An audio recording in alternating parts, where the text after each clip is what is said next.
வணக்கம் மக்களே, நான் உங்கள் ஜே தான் பேசுகிறேன். ஸோ இன்றைக்கி நம்ம சேனலில் ஒரு சுவாரஸ்யமான தகவல் தாங்க பார்க்க போகிறோம். அதாவது கிட்டத்தட்ட ஒரு வாரத்தோட போராட்டத்துக்கு அப்புறம் இன்னைக்கு நம்ம தளபதி விஜய் பார்த்தீங்கன்னா சீஃப் மினிஸ்டர் ஆகியிருக்காரு.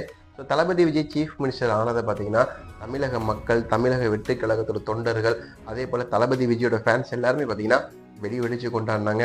வெறும் 2 வருஷத்துக்கு முன்னாடி கட்சி ஆரம்பித்து இன்னைக்கு தமிழக அரசியலோட ஒரு மிகப்பெரிய ஒரு மாற்றத்தையும் மிகப்பெரிய ஒரு புள்ளியாகவும் இருக்கிறாருங்க நம்ம தளபதி விஜய்.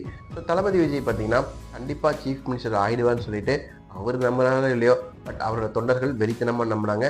ஸோ அதன் விளைவு இன்னைக்கு தளபதி விஜய் சீஃப் மினிஸ்டர் ஆயிட்டாரு. ஸோ இவருக்கு பார்த்தீங்கன்னா வாழ்த்துக்கள் பல இடத்துலேருந்து வந்திருந்தாலும் தளபதி விஜய்க்கு பார்த்தீங்கன்னா மோடி, அதே போல் பல பேர் சொல்லியிருக்காங்க. பட் இதில் மேஜராக நம்ம பார்க்கக்கூடிய விஷயம் என்னன்னு கேட்டீங்கன்னு வச்சுக்கோங்களேன், தளபதி விஜய் பதவி ஏற்றதுக்கு அப்புறம் 3 விஷயத்தில் சைன் போட்டாருங்க.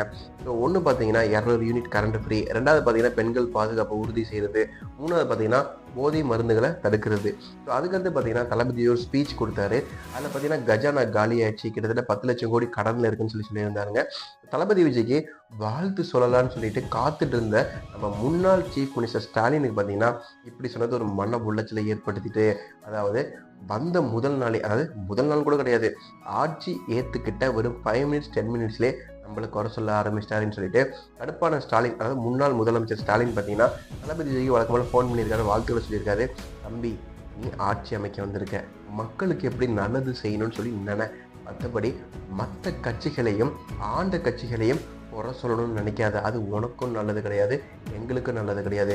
ஏன்னா அடுத்தடுத்து நாங்கள் ஆட்சியை பிடிக்க தான் திட்டம் போடுவோம். ஆனால் நீங்கள் எங்களை குறை சொல்கிறது முழுக்க தவறுன்னு சொல்லிட்டு ஸ்டாலின் கொஞ்சம் கடுப்பாகவும் கொஞ்சம் அன்பாகவும் சொல்லியிருக்கிறாரு.